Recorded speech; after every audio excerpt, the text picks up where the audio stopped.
Hello, it's Miss Heather, piano and voice teacher here at Conservatory of the Ozarks, and I'm here today with Rebecca. and Rebecca's learning something new today, going up and going down. So sometimes Beethoven Bear likes to slide up the keys, starting down low and sliding up. Can you take him and slide him up the keys all the way from down low? Yep. Going up. And sometimes Mozart Mouse likes to slide. Oh, that's okay.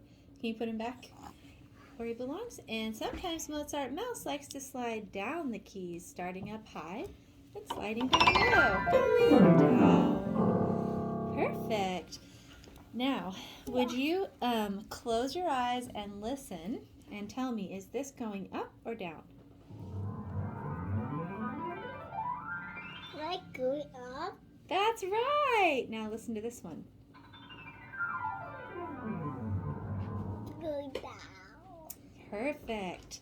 That's our lesson about going up and going down. Can you give 2 thumbs up for going up and going down? Hooray! Good job, Rebecca.